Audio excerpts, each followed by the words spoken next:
scholarship recipient. Raven Britt. Raven Britt from Arkadelphia, Arkansas, is a rising junior majoring in biology at the University of Arkansas at Pine Bluff. After graduation, she wants to become a researcher in pediatrics. Throughout her high school career, she has participated in various academic opportunities that have drawn her closer to realizing her goal to become a researcher to help cure diseases for infants. She believes that the scholarship from the Arkansas Democratic Black Caucus will provide her with the resources to help her reach her goal. She has worked efficiently in her academics, been diligently involved in the community and her church, and has exhibited leadership in various roles.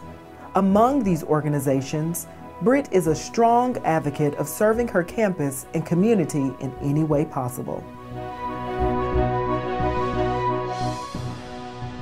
Now, ladies and gentlemen, would you please give a round of applause for the 2014-2015 Arkansas Democratic Black Caucus Scholarship, Ms. Raven Britt.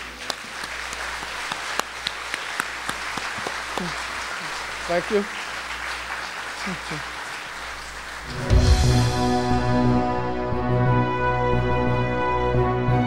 Irma Hunter Brown Women's Leadership Award. Crystal T. Barker. Often exclaiming that leadership is action, not a position, Crystal T. Barker has extensive leadership and involvement in the community. She is an active member of the Little Rock Alumni Chapter of Delta Sigma Theta Sorority Incorporated, where she serves as chapter president.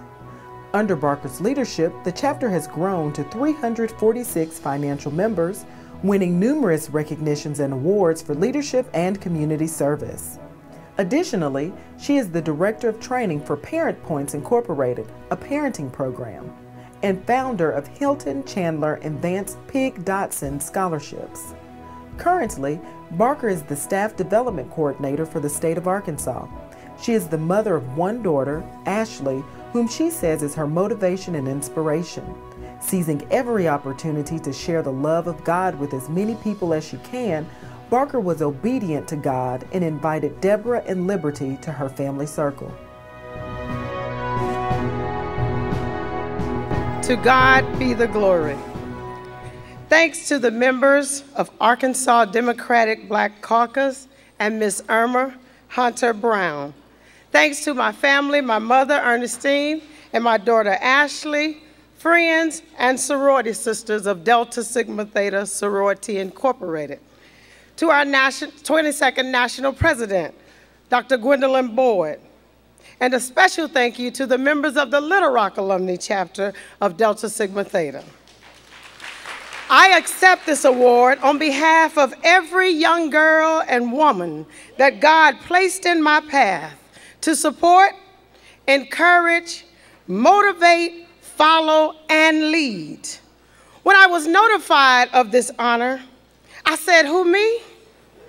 But I was reminded of the passage in Galatians 6 and 9. It said, let us not be weary in well-doing, for in due season we shall reap if we faint not. When I look at this award, it tells me that my work is not done.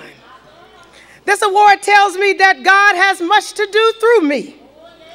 This award tells me that I might give out, but I can't give up. This award tells me that there's a time and a season for everything and for everyone. This award tells me that as women, we must stand our ground. This award tells me that I must be the voice of the voiceless. This award tells me that regardless of what it looks like, God is always looking at everything. This award tells me that if not me, then who? If not now, then when? This award reminds me that only what I do for Christ will last. Sorry, boy, this award reminds me that I'm on a divine assignment. And for that I say, to God be the glory. God bless Arkansas and God bless these United States of America. Thank you.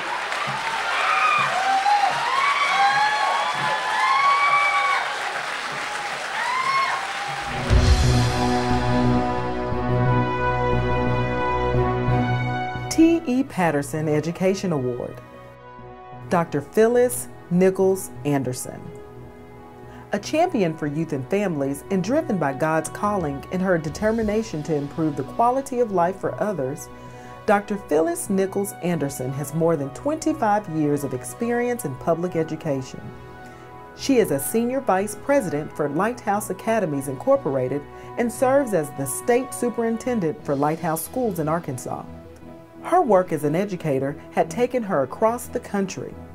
Committed to the betterment of communities and public service, Dr. Nichols Anderson serves on several boards, including Big Brothers Big Sisters of Central Arkansas, the Arkansas State Council for the Interstate Compact on Educational Opportunity for Military Children, and the Pearls Foundation. She is a member of New Hope Baptist Church and is the proud parent of 4 children. She and her husband, Minister Corey S. Anderson, are partners in living an impactful life and being true servant leaders. Thank you so much for this honor and for this acknowledgement. And thank you for the opportunity for me to honor God for all that He's done in my life. For the past 27 years, I've tried to be obedient to the calling that God has on my life. From England, Arkansas, to New York, to Washington, D.C., to Oklahoma, and back to Arkansas. All of the assignments have not been easy, but I am so grateful for my journey.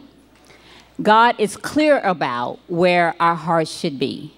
The word child is mentioned over 200 times in the Bible. The word children is mentioned over 1,500 times. So we should all be concerned about the current condition of our young people and should be collectively invested in providing them a better tomorrow and a brighter future.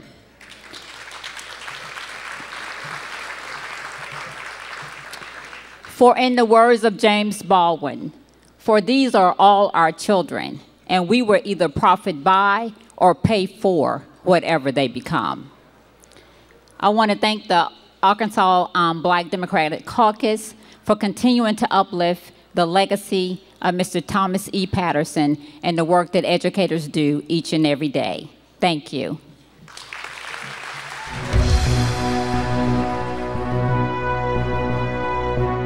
Annie Abrams Community Service Award. Abraham Carpenter, Jr. For more than 40 years, the Carpenter family has provided Arkansas-grown produce in unrivaled customer service. This tradition of unparalleled service continues on through the leadership of Abraham Carpenter, Jr.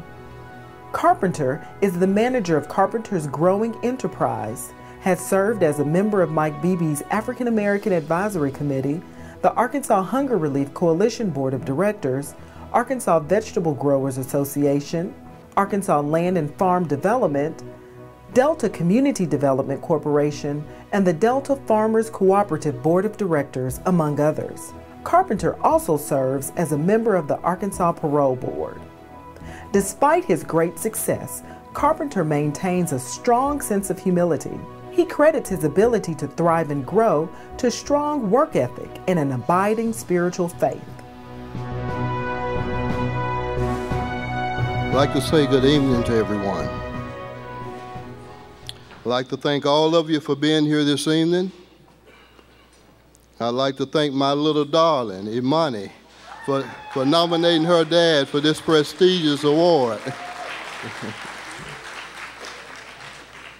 like to thank my better half, my wife Elaine, for keeping me grounded and focused in the right direction. I'd like to thank the selection committee, especially Miss Casey Somerville, who always go above and beyond the call of duty to look out for others and to help others. I'd like to thank all of you, my friends who joined me tonight, my other friends and acquaintances, and my customers who have supported Carpenter's Produce for over 50 years. You will never know the impact that you had on my life by always being kind, giving your support, your words of encouragement. By showing so much love, it gave me the push that I needed to continue the struggle. Even when I wanted to give up, I know that I couldn't, because I had too many people counting on me and had so much faith in me that I had to continue to fight. And last but certainly not least, I want to thank God for giving me the strength to endure the struggle. I want to thank him for allowing his favor, his blessings, his mercy, and his grace to fall fresh upon me when I needed it most. You see, we all go through certain things in life. And if you haven't went through anything in life, my advice to you is to just keep living. We all have our cross to bear. And some of you may be going through right now.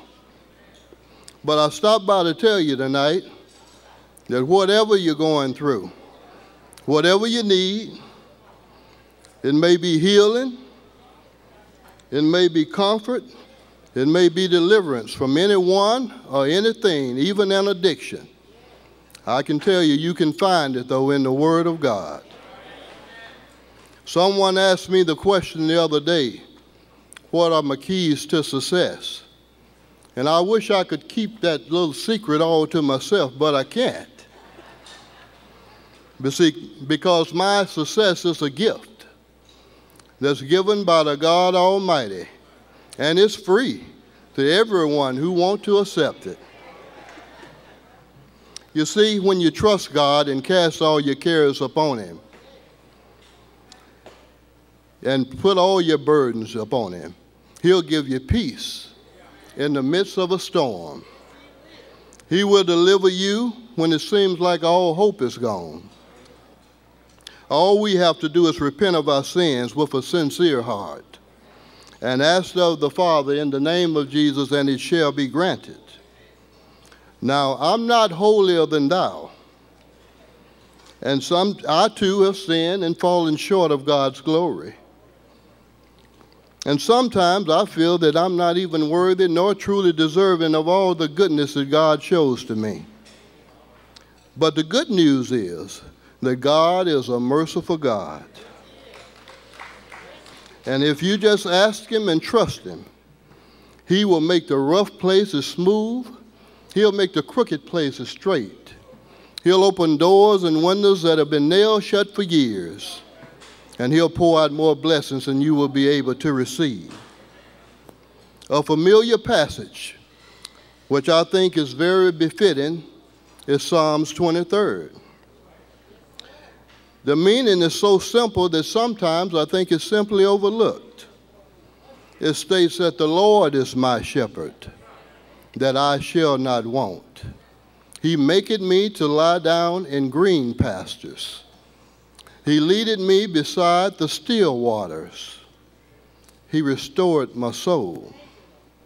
He leadeth me in the path of righteousness for his name's sake.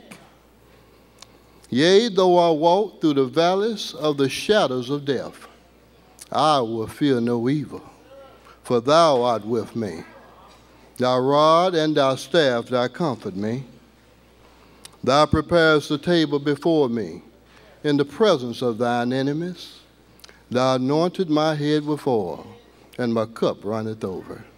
Surely goodness and mercy shall follow me all the days of my life, and I shall dwell in the house of the Lord forever. If you want to be a recipient of Psalms 23 and be a recipient of what it has to offer, don't forget to do something for others. We have what we have because of others. And believe it or not, there will come a time when somebody can do something for you that you can't do for yourself. This award tonight is quite evident of that. Always show your love and concern for others. And remember, if we show no mercy and concern for others, we shall receive no mercy and concern from others. Annie Abrams is a very great lady who have dedicated her life to helping and serving others.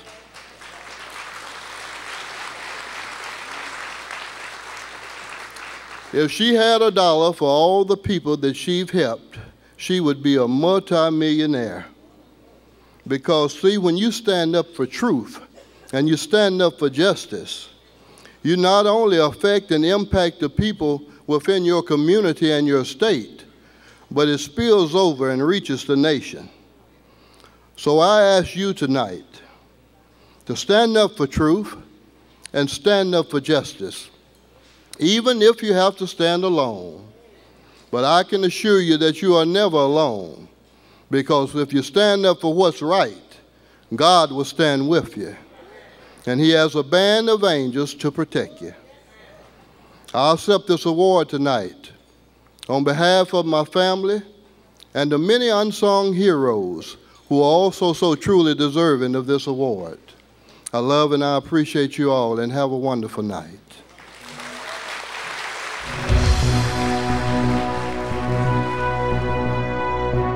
Jerry Jewell Government Leadership Award. Senator Henry Hank Wilkins IV served in the Arkansas Senate representing the citizens of Senate District 5, which is comprised of portions of Arkansas, Desha, Jefferson, Lincoln, and Phillips counties.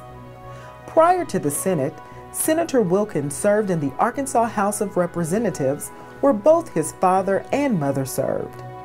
He is the past president of the Arkansas Legislative Black Caucus and founding member and past president of the Arkansas Legislative Black Caucus Foundation. As chairman of the Arkansas Legislative Council, Senator Wilkins was the first African American in Arkansas's history elected to the position.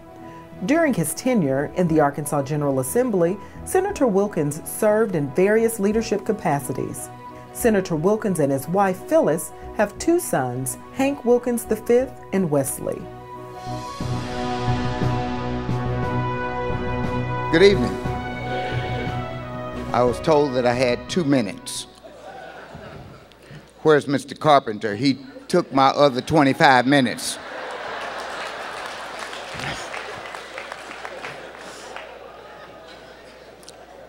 I want to say thank you to the caucus for this very important and prestigious award.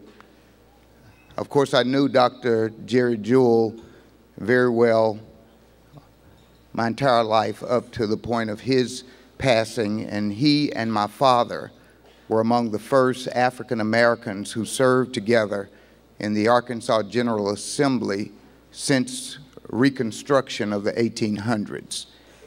And my father served 10 consecutive terms. My mother served 4 terms. I've served 3 terms in the House and 5 biennium in the Senate, which made me in the 89th General Assembly the longest serving African American in the General Assembly, and the first time that an African American was the senior person. I want to say thank you again to the caucus. Thank you, Ms. Somerville, and those who are hosting tonight, my colleagues that I've served with in the legislature who are here tonight. I thank the Lord for all of you. I want to say a special word of thanks to the people from Pine Bluff and Jefferson County, as well as the members of St. James Church who are here. And I want to ask them to stand up. My friends from Jefferson County and Pine Bluff, you all come on, stand up. That's my family. Where's my wife, Phyllis? Would you please stand, of 37 years? That's right. I know I don't look old enough to have been married that long.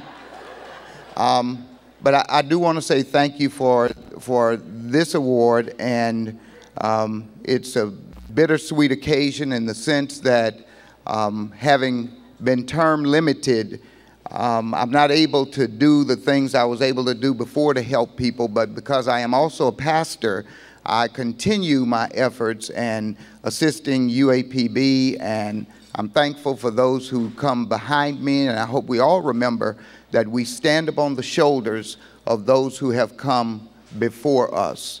And I want to close with this. My wife told me that I needed to keep it real short and all of that.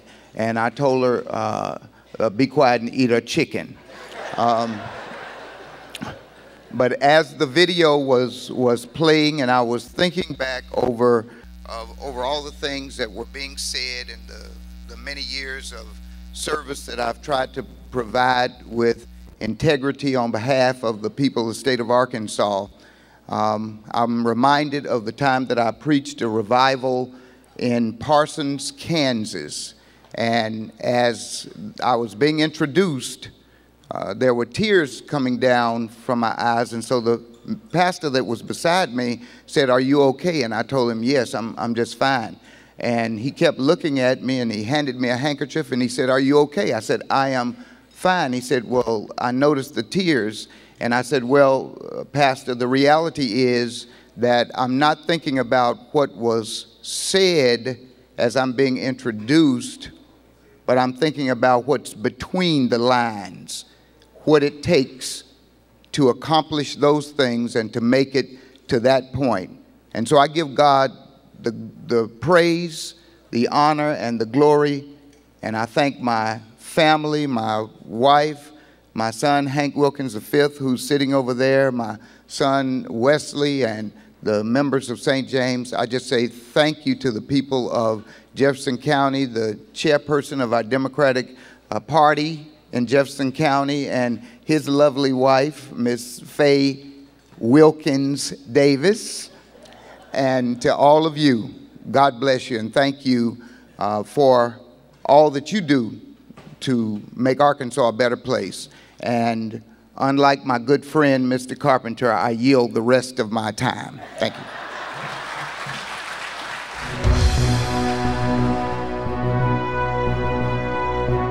Calvin King Economic Development Award. Clavon Young. Clavon Young has served as the Executive Director of the Arkansas Human Development Corporation, AHDC, a statewide private nonprofit organization since 1994. Under his leadership, the AHDC has developed several programs and construction projects such as Youth Build Program, a micro-lending program, and a 7,000 square foot facility to house an early Head Start program. He is a member of the Arkansas Small Business and Technology Development Center Advisory Council and serves on the Executive Committee of the Association of Farm Worker Opportunity Programs in Washington, D.C., to name a few. He also serves as an attorney for the City of Haines, Arkansas. He has participated in numerous training sessions and courses designed to increase his understanding of corporations, community-based organizations, and economic development. Good evening, everyone. It's truly a blessing and an honor to be here with you tonight. I know Dr. Calvin King and consider him a friend and a colleague. Recognition by one's colleagues and community is one of the highest honors one can receive. And I want to thank the Arkansas Democratic Black Caucus for including me among this year's honorees. I also want to extend my congratulations and best wishes to all of the other honorees.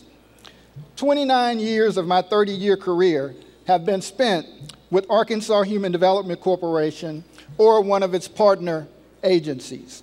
Anything that I may have done to merit tonight's recognition is partially owed to the leadership of the Arkansas Human Development Corporation Board of Directors, its former Executive Director, Earl L. Moore, Jr., and its staff. It is also due to my family, friends, mentors, colleagues, and partners, many of whom make up tonight's audience. In addition to my wife, Jacqueline, one of these friends and mentors, Mr. Freeman McKendra Sr., has been with me throughout my career. He helped bring me to Little Rock as a fellow with the Winthrop Rockefeller Foundation, helped me obtain employment at Arkansas Human Development Corporation, and has been there to advise me on many of life's toughest decisions, including how to balance life and work as a public servant. I want to thank each and every one who had a role in bringing our work to the attention of the Arkansas Democratic Black Caucus and the Arkansas Democratic Black Caucus for tonight's recognition. Thank you.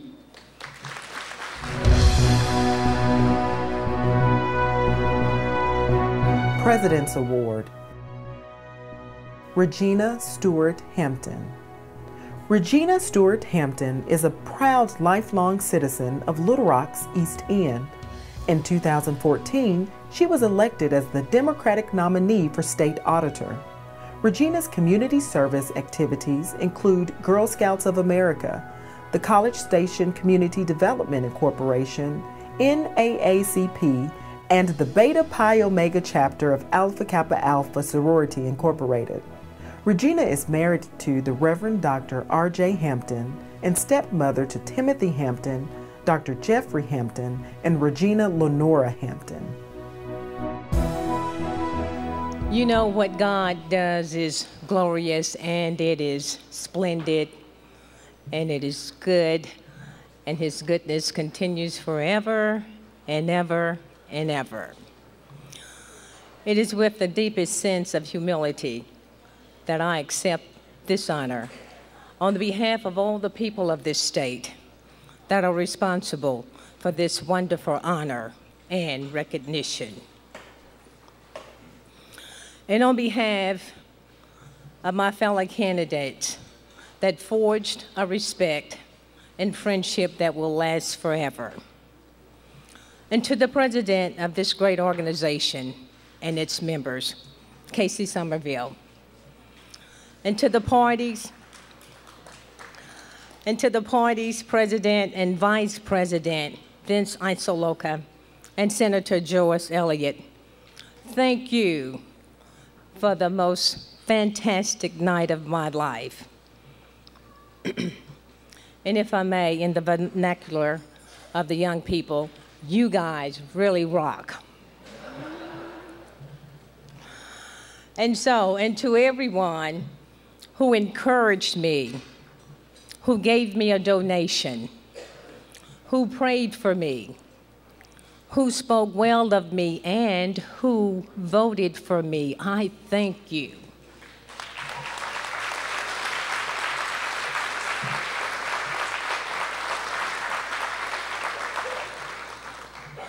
Tonight's honor imports a gust of determination to always do my best, wherever I find myself, to make my good better and my better best. Thank you with all of my heart. And a special thanks to my staff that work for me and with me for none other reason other than it was the right thing to do, because Arkansas matters.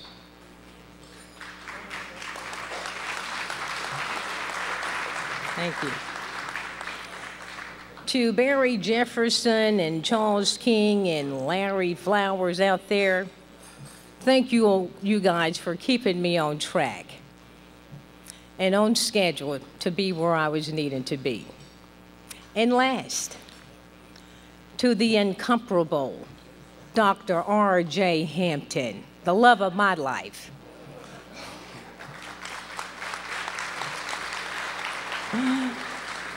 Oh, thank you, Pooh, for being by my side. Good evening, everyone.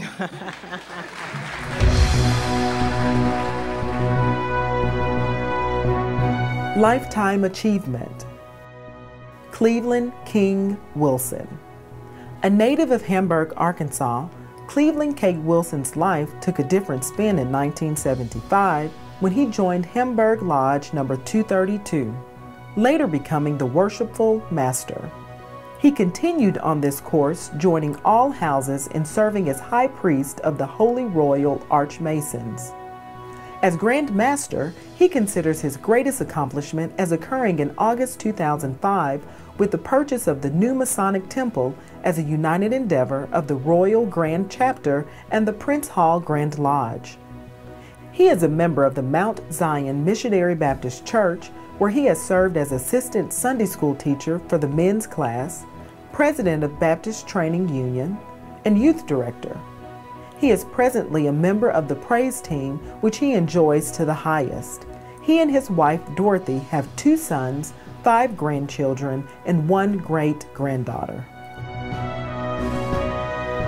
Good evening. First of all, I'd like to thank the Arkansas Democratic Black Caucus for this award. But I cannot stand here and accept this award without first acknowledging the people who have put me in the position to do the things that I've done. And that is the Most Worshipful Prince Hall Grand Lodge and the Royal Grand Chapter family of mine. Will y'all please stand?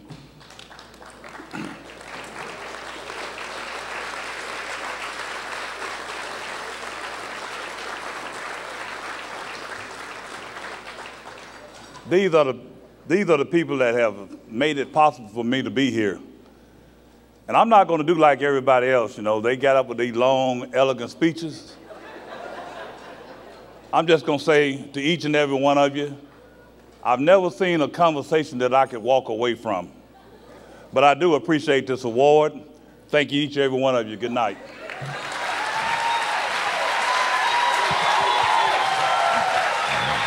Casey Somerville. Casey Somerville, hold on for just one moment, please. Get over here. Get over here. Good evening, ladies and gentlemen. I'm Frederick Freeman, parliamentarian for the Arkansas Democratic Black Caucus. And on behalf of the officers and members of the Black Caucus, we'd like to make a presentation. I want to thank Representative Murdoch, the honorary chair for this event, for his assistance. So there's an old saying, we need to give people their flowers while they live. We're here to honor a great leader, Casey Somerville, president of Arkansas Democratic Black Caucus. Will the officers please stand? All officers please stand of the caucus. And the committee members please stand.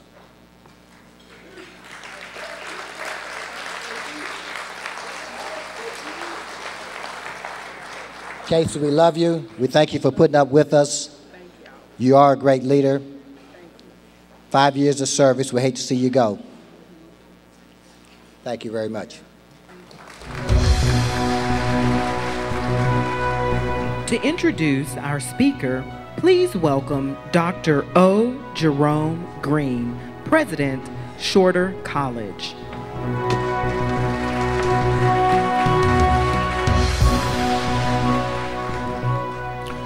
Good evening. It is my honor and privilege to introduce my sister president and fellow minister of the gospel as our speaker this evening. Dr. Gwendolyn Boyd is a native of Montgomery, Alabama, who earned her undergraduate degree from Alabama State University with a major in mathematics and a double minor in physics and music. She received a fellowship to pursue graduate work at Yale University, where she was the first African American female to earn a Master of Science degree in mechanical engineering. She also earned both the Master of Divinity and the Doctor of Ministry degrees from Howard University. As an undergraduate, she was inducted into Alpha Kappa Mu, National Honor Society, Beta Kappa Chi, Education Honor Society, and Pi Mu Epsilon, Mathematics Honor Society. And of course, she pledged and became a proud member of Delta Sigma Theta sorority, and was elected Miss Alabama State University and graduated summa cum laude. She has become nationally recognized as a champion of STEM education, that is science, technology, engineering, and math. Because of her efforts in advancing education, Dr. Boyd was nominated by President Obama and received U.S. Senate confirmation to serve as a trustee to the Barry M. Goldwater Scholarship and Excellence in Education Foundation in 2009. Dr. Boyd is also a minister and an ordained itinerant elder in the African Methodist Episcopal Church. While she lived in Maryland, she served on the ministerial staff of Ebenezer AME Church in Fort Washington, Maryland, under the Reverend Granger Browning, and I can tell you she has developed a much-deserved reputation as a barn-burning, roof-raising preacher of the gospel who can move the roof off of any building and preach the hell out of anybody.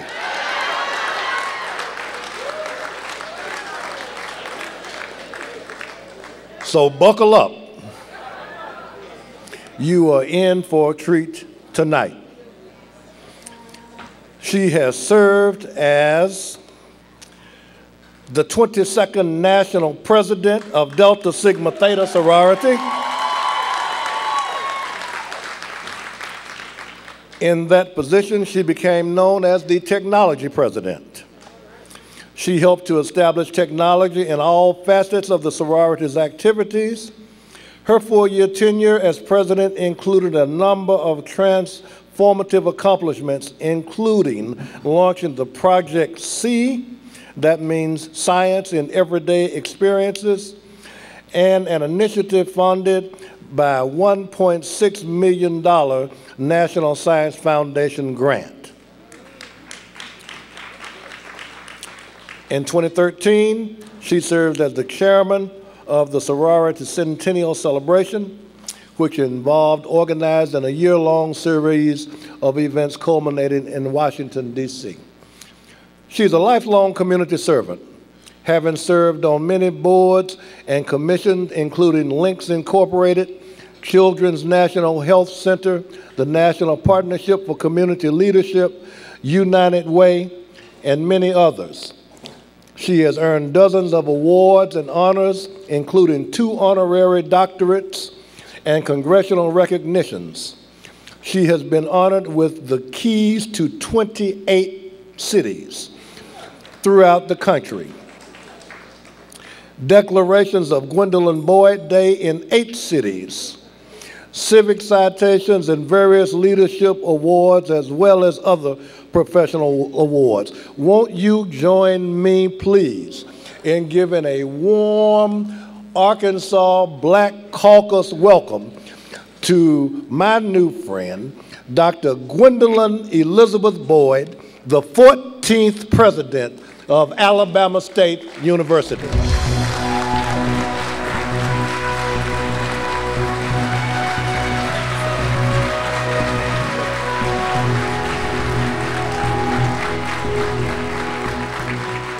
Thank you. Thank you so very much.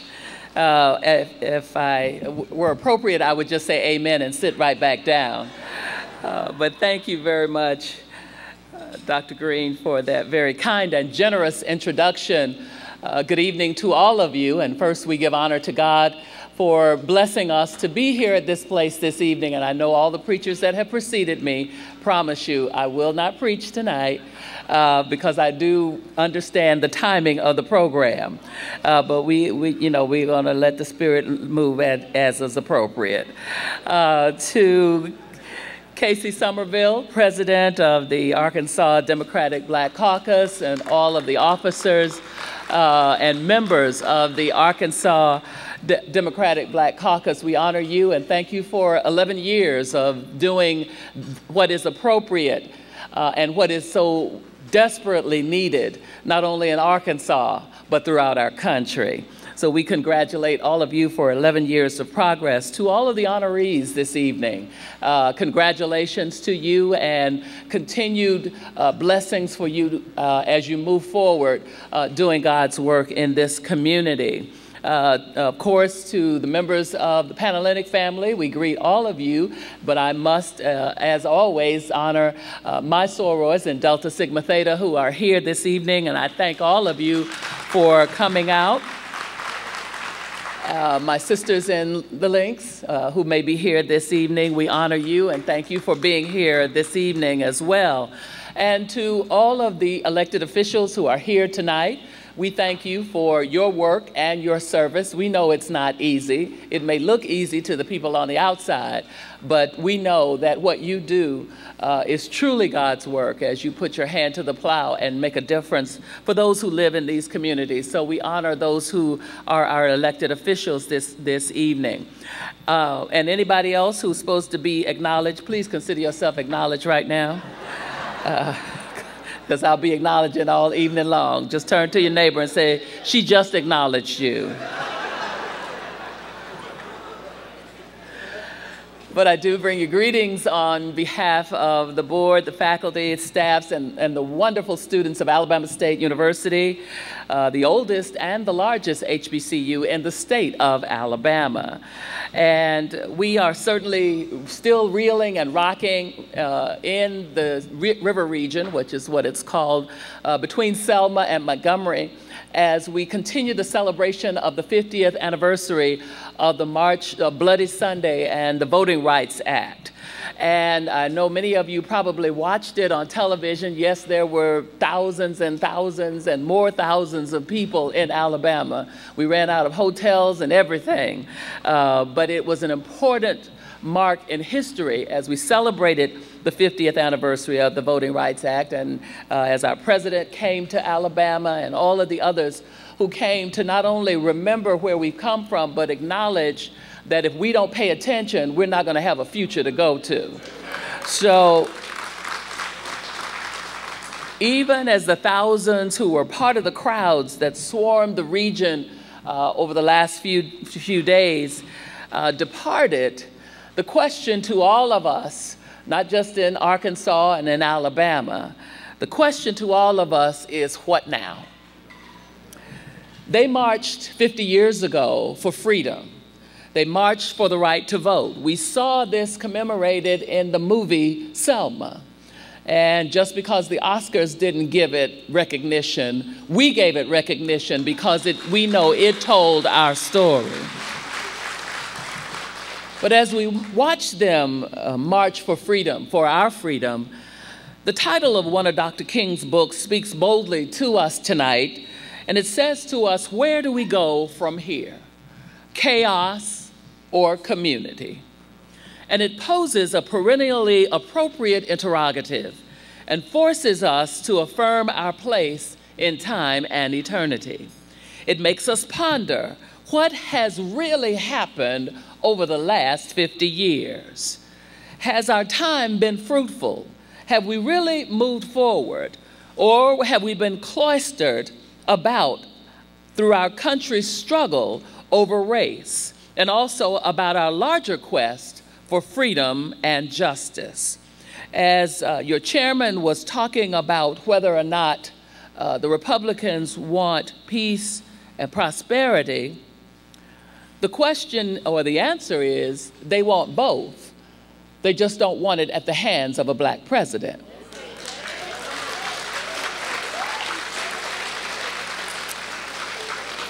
I came to tell the truth tonight. I'm getting on a plane in the morning. Because if anybody else was in the White House right now doing the same things, we would not be hearing these same issues. And if we look at our current struggles in Ferguson and Madison, Wisconsin, and Brooklyn, New York, and elsewhere, it suggests that with respect to race, little has changed in this country. It would sound absurd to say that and to think that when we look around at where we're able to go and what we're able to do and what we have accomplished in the last 50 years. But we also know that as we looked at how they marched 50 years ago, that was just one step on the spectrum of time, moving towards freedom and equality. Frederick Douglass reminded us in his words, and he said, where justice is denied, where poverty is enforced, where ignorance prevails, and where any one class is made to feel that society is an organized conspiracy to oppress, rob, and degrade them, neither persons nor property will be safe. He also said, and I quote, power concedes nothing without a demand. It never did, and it never will. Find out just what any people will quietly submit to, and you have found out the exact measure of injustice and wrong which will be imposed upon them. And so as we look at the last 50 years and realize that they marched for freedom and justice and the right to a quality education, they knew that education was our ticket to freedom. And that's why they're still fighting us 50 years from then. Because it really is about how we must walk together in this generation to make sure that the young people who are coming behind us have a quality education. And I stand here tonight to say that we must keep our HBCUs open and functioning. Because the truth of the matter is, these were the only schools in the past where we were allowed to demonstrate our academic excellence and to participate in discussions about the talented 10th and to exercise our minds and do the things that we wanted to do. They were the schools that would let us in as diamonds in the rough. And then as we have come out as shining stars, we were able to move forward. Yes, the March for Freedom 50 years ago allowed us the opportunity to showcase our greatness. And we're proud of the greatness at Alabama State University. I have to pause for a commercial, that's why I'm here. Because we have created some intellectual giants who were a part of the movement. Alabama State was founded in 1867 by 9 newly freed slaves who put together $500. And if you think about 1867 and $500, that was like $1 million back then. But they knew that education was the key. And so they planted that seed. And from that, powerful branches have produced great fruit for over 148 years. But we are proud of those who have not only exceeded educational bounds, but also have been a part of the civil rights movement. For example, Ralph David Abernathy was a math major at Alabama State University. Mrs. Rosa Parks attended Alabama State University, as well as Bernard Lee and Fred Shuttlesworth and Pastor F.D. Reese, all graduates of ASU. The Honorable Fred Gray, who was Mrs. Parks' lawyer and Dr. King's lawyer, graduated from Alabama State University in the class of 1951. So many of the foot soldiers of the movement were local students, staff, and faculty at Alabama State. Dr. King and Mrs. King lived on our campus in the president's house after their home was bombed in Montgomery, and he used our library to finish his doctoral work. We're proud to be a part of the movement, part of this powerful legacy of courage, dedication, determination, and faith. And we're grateful for all of those who started us on this journey 50 years ago. But we know it started long before then. And it reminds us tonight, as we sit here in Arkansas, that we don't need to get comfortable because the journey is not complete.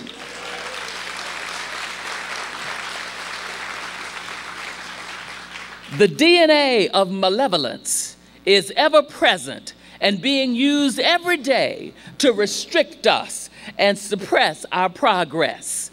The roots of the Jim Crow South have now only taken off their hoods and put on a suit, and they are now James Crow, Esquire. And we see it, Arkansas is very much like Alabama. And we see it very deliberately that immediately after the reenactment of the march, just a week ago, in the march from Selma to Montgomery, the Ku Klux Klan sent out membership information in the cities in Selma and Montgomery and Prattville. And all they could say on the television was, they're only soliciting new members.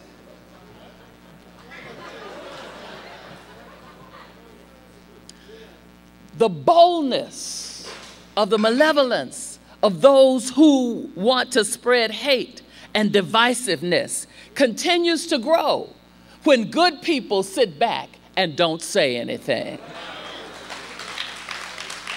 But if we are going to experience the beloved community that Dr. King talked about, then it means that we must, in this generation, in 2015, stand together, march together, fight together, and only when we do that will we win together. We will overcome this oppression and racism, but we've got to do it together.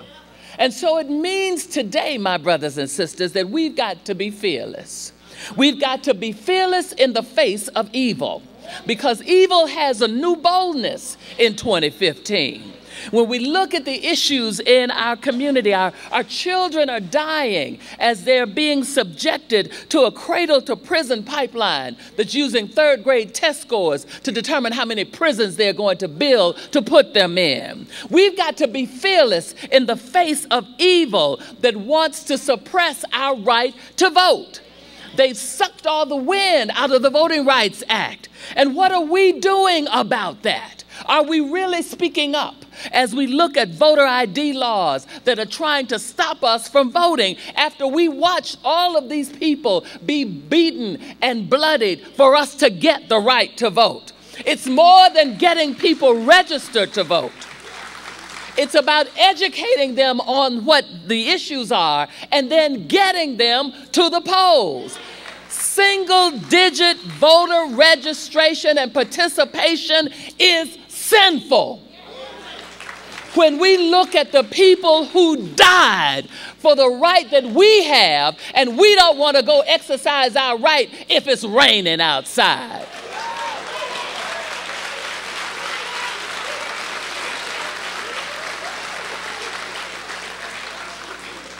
We in this generation have got to be fearless in the face of evil.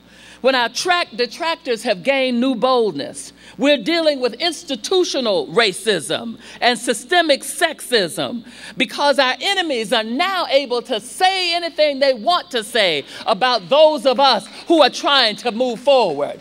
And when you try to do anything that's right, they'll pull up email. Okay, let me not go there tonight. They will dig up dirt, and when they can't find any, they'll make it up and keep saying it over and over and over again, as if we are ignorant enough to believe that just because you're repeating a lie, it still doesn't make it the truth. But it means that we've got to stand up for what we believe in. We've got to re-engage and refight our civil rights that we thought we already gained. Now is not the time for us to sit back and get comfortable and cute. We need to understand that just because Loretta Lynch is overqualified,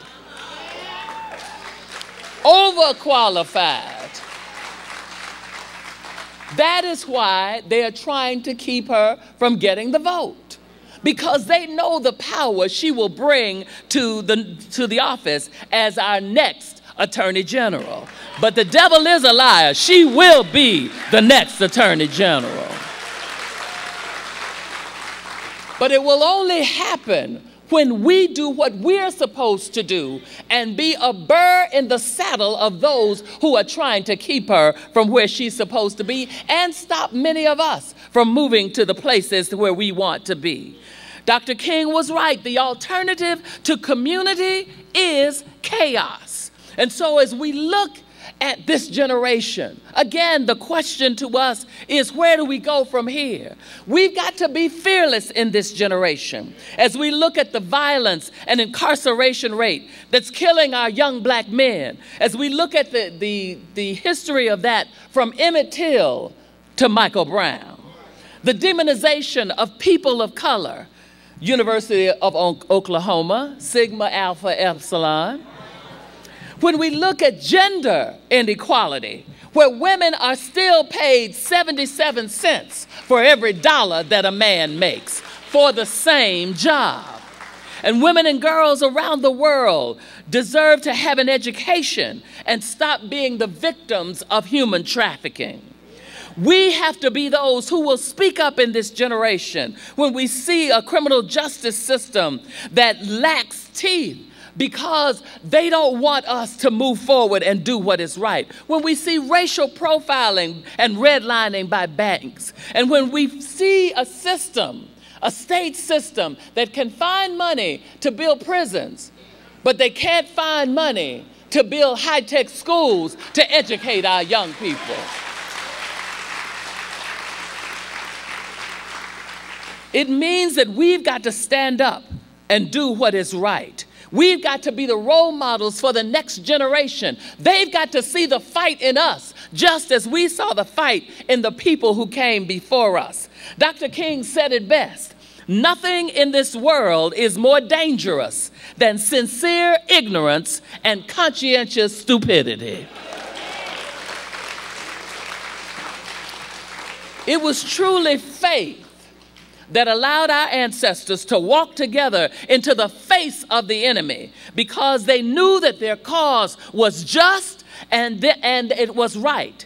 It took faith for them to take beatings, to be bitten by dogs, to be attacked, to be criticized, to be spit on, to be assaulted, and for many of them to be killed, all so that we could exercise our God-given human and civil rights today.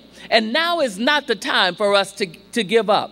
We must keep moving forward. King also said, if the cruelties of slavery couldn't stop us, the opposition we now face will surely fail, because the goal of America is freedom. And freedom, abused and scorned though we may be, our destiny is tied up with America's destiny.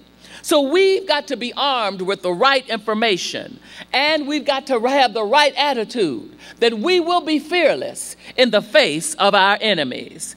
We are reminded each day that we need to take another step towards our freedom.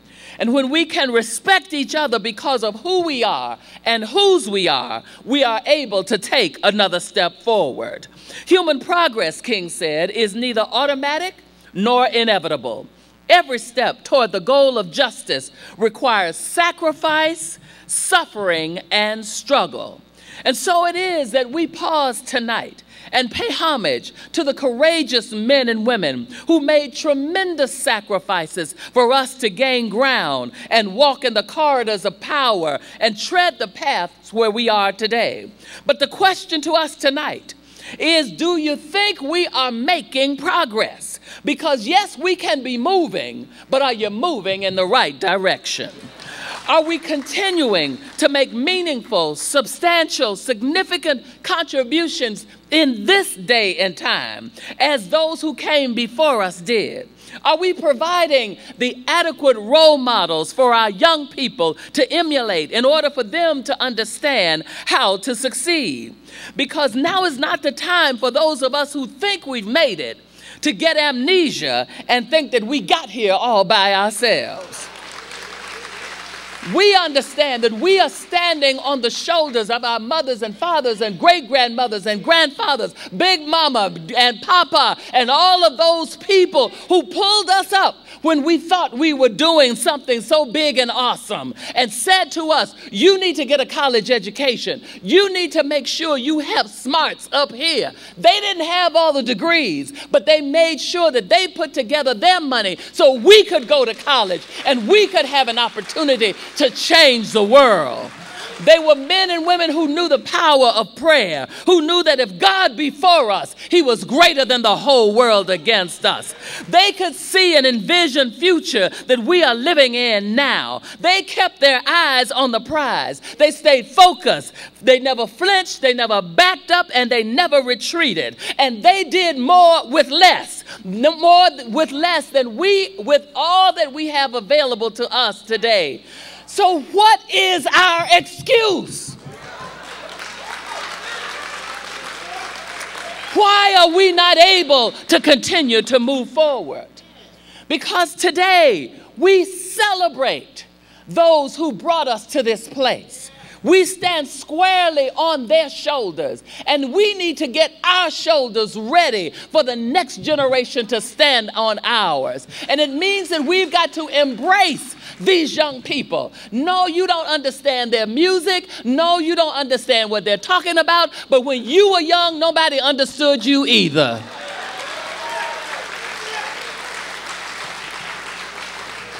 So it means we've got to reach out to them if we're going to have a future. They need to learn from us so they can get ready to take our places. Too many of us are being too selfish and wanting to be in whatever we are in and be whoever we are forever.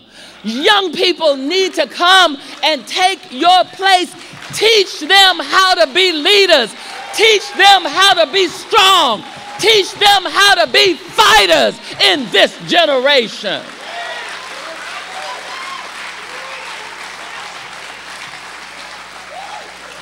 So we can celebrate, because we have a great history. As we look at where we've come from as a people, we've come from Madam C.J. Walker, the first self-made millionaire, all the way up to Oprah Winfrey, who has so much money, she'll never be able to spend it all. We've come from Marian Anderson singing "My Country 'Tis of Thee" on the steps of the Lincoln Memorial, all the way up to Aretha Franklin singing that same song on the steps of the Capitol.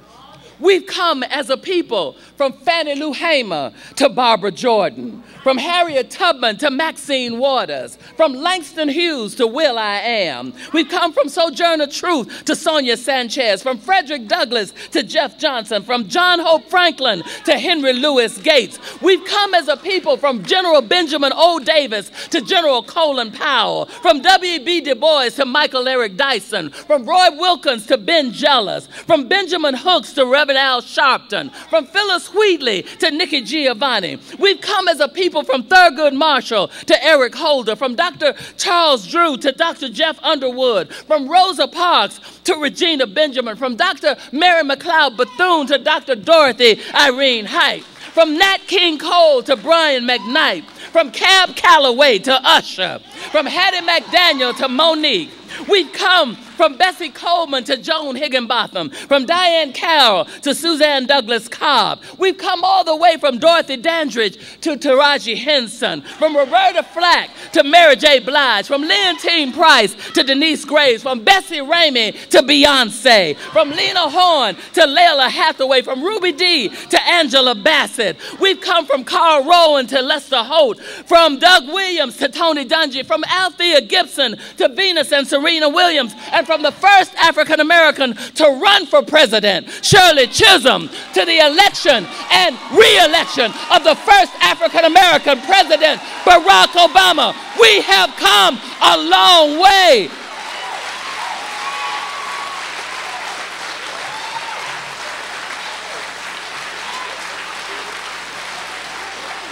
And now is not the time for us to get discouraged and sit back and lick our wounds and feel sorry for ourselves. We've got to stand up and be fearless in the face of our enemies.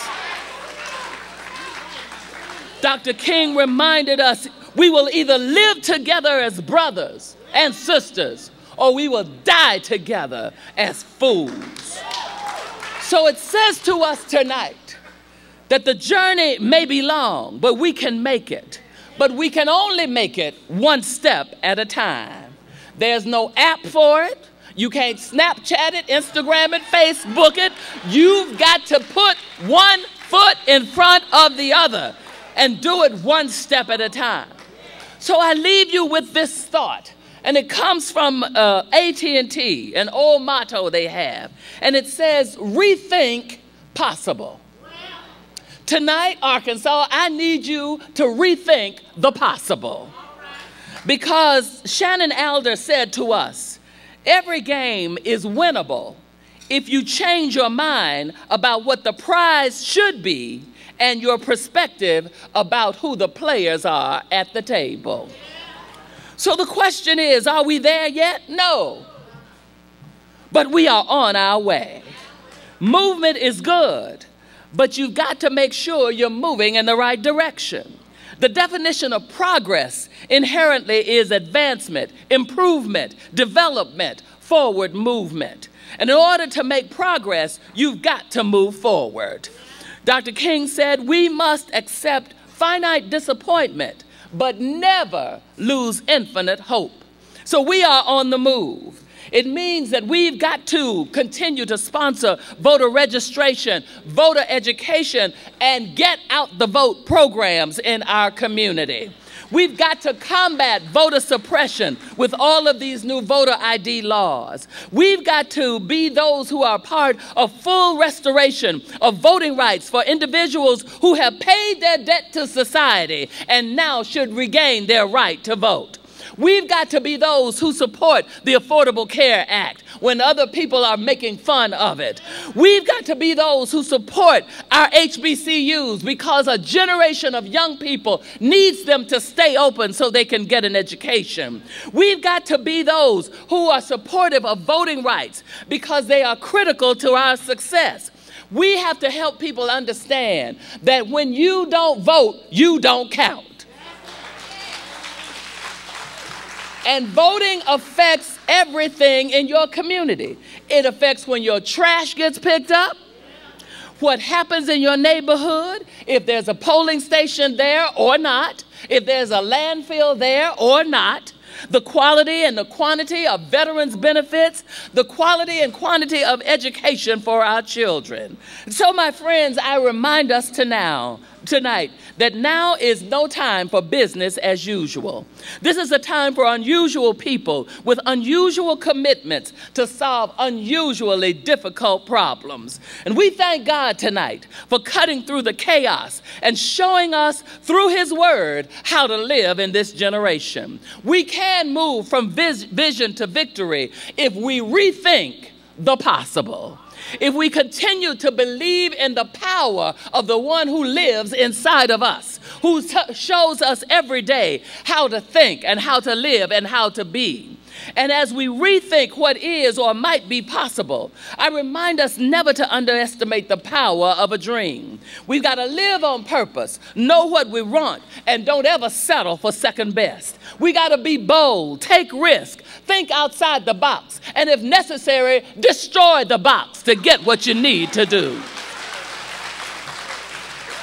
In 2015, Arkansas, we've got to be courageous. Don't listen to the critics and all of their lies. Keep pushing and reject mediocrity. Live with integrity and be effective in everything you do. Be creative in all that you do. Engage the next generation so that you can help them do what you did when you were young. Ask questions and get answers. Rethink what is possible if you're able and willing to do it in this area. The weapons of 50 years ago were litigation, cooperation, agitation, and perseverance. And so it means that we've got to use those weapons in this generation: litigation, cooperation, agitation, and perseverance. We must continue the struggle. The work is yet to be finished, and the attacks remain against us because we're moving forward.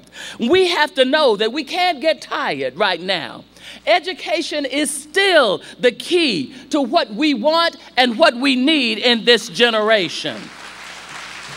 So we've got to have and keep a commitment to activism. We've got to go into some places and change the atmosphere. We don't send you in just to be a part of the status quo. We send you in to change the atmosphere, set the thermostat at a higher temperature, turn up the heat, and get some things done for our people in our communities. And as we do that, we walk together and take another step toward freedom and justice. We can't be weary in well-doing, for in due season we shall reap if we faint not.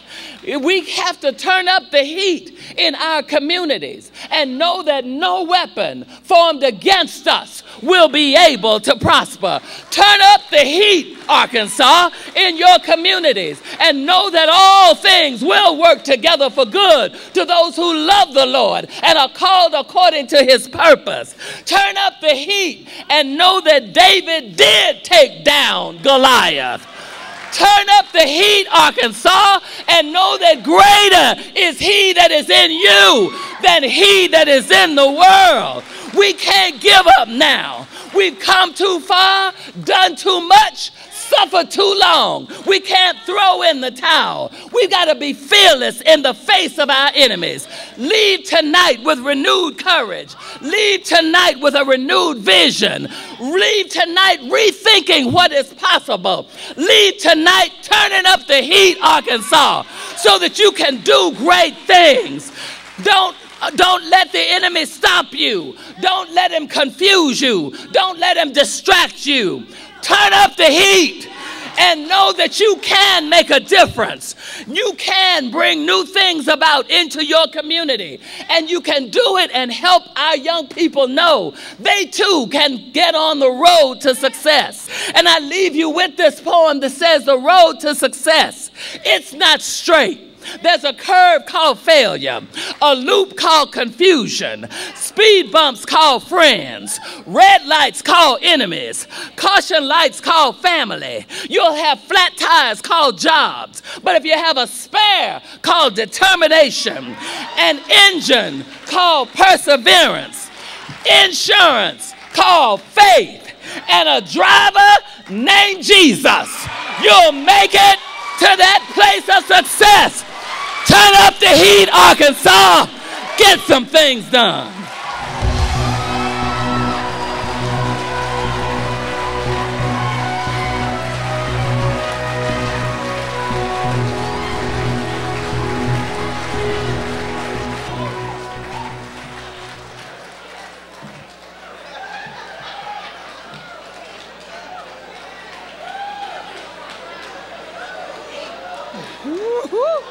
I know.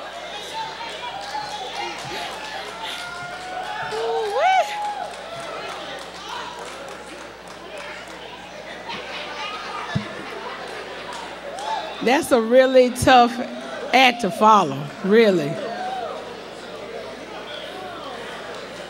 They asked me, how did I hear about Dr. Gwendolyn Boyd and how did it come to be for her to be our speaker? And I said, I was just scrolling Facebook one day and someone had shared a video and I clicked on it and I listened to her speech she made on Dr. Martin Luther King Day. I inboxed her and I said, who do I contact about getting you to speak for an event? She immediately replied and gave me the information. A formal invitation was presented and she graciously accepted. Give her another round of applause.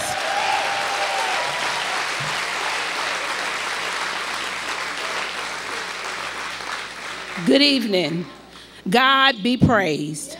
I want to thank God for his amazing grace, his love, and his guidance. Proverbs 16:3 reads in the New Living Translation, commit your actions to the Lord and your plans will succeed. Tonight is a perfect example of what can happen when we commit ourselves to him and we are willing to work together and do work. In November, I began to think about this dinner. I wondered if we should have it. As a result of the elections, I was counted down. I said my goodbyes last year to everybody. We didn't do so well at the polls. Should we have another King Kennedy? I didn't know if I had another one in me. This is my 5th one. Well, I'm so glad that we had this King Kennedy.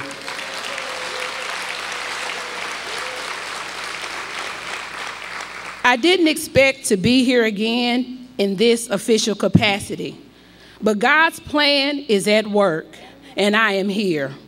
I want to thank the production and logistics team, Marty North, Tamika Edwards, Roger Robinson, and Deborah Mitchell. Tamika put it best when she said, the team is back together again. I want to thank you for answering my call. I want to thank the honorary chair, Representative Reginald Murdoch, who came on board to assist when he knew we would be facing a difficult fundraising year. This took courage. We are grateful for his leadership and hard work along with the fundraising team, Bob Nash, Frederick Freeman, Donnell Meadows. Would you all please stand?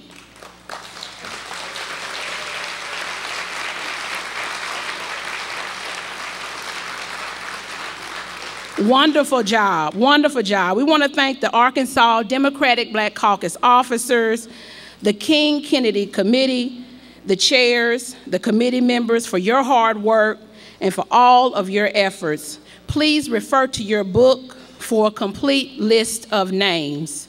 We appreciate the professionalism we always receive from Ms. Timmons and her staff here at the Metroplex. We just keep coming back year after year because they do a fantastic job. This dinner would not be possible without the generous support of our sponsors. We thank you for your continued support.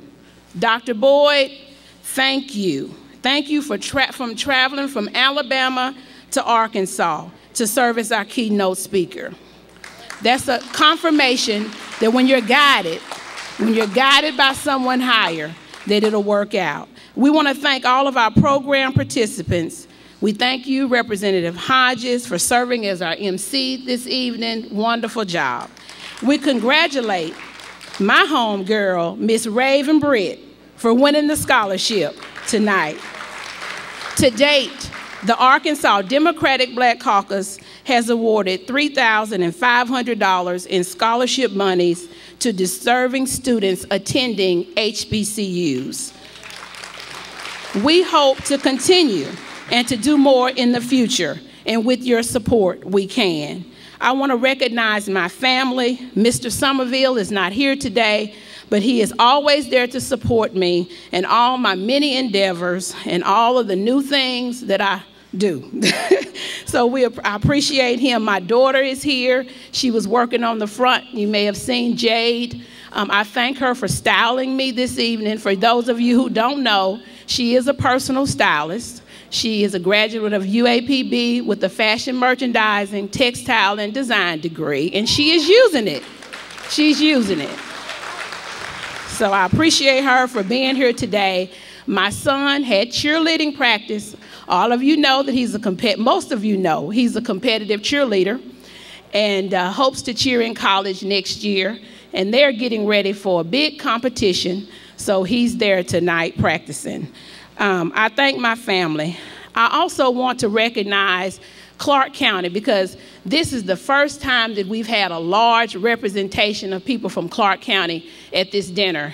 And I want them to stand tonight. All of my Clark County. My sister-in-law is here, Karen Harper, Somerville Harper.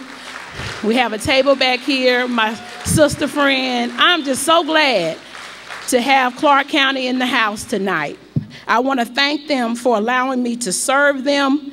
I serve them every day as the Clark County assessor, and I've served, this is my 13th year, I'm in my 7th term, and I thank them for allowing me to continue to serve in that capacity. Thank you all for traveling to be here tonight and for your love and for your support.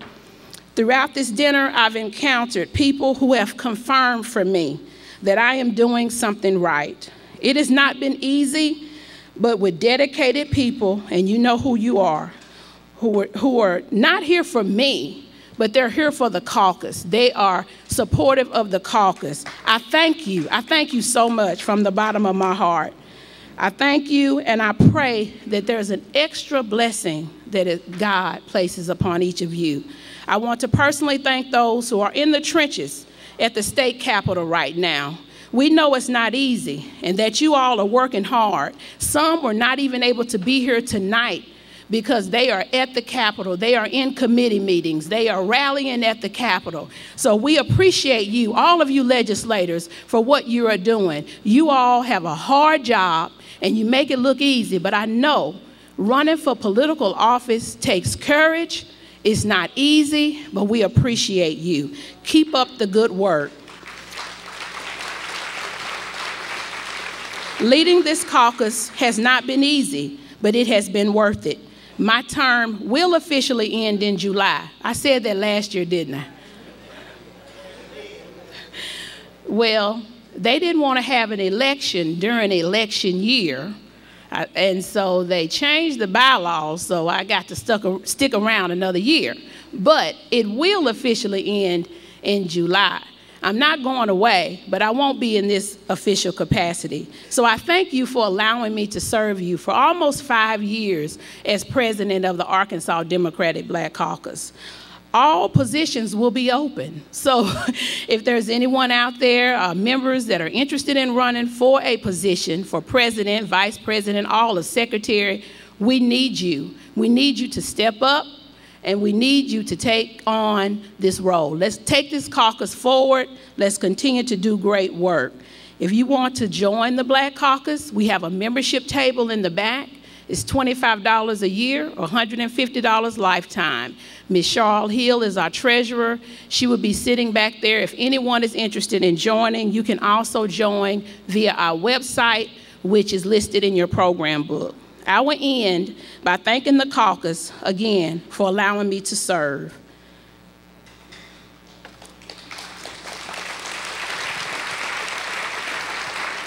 This opportunity has provided much growth, and God has proven to me that when you allow Him to guide you, He will take you places you've never been before. You can accomplish things that people said you can't. We thank each of you for coming tonight. We hope that you have enjoyed your evening. You are dismissed.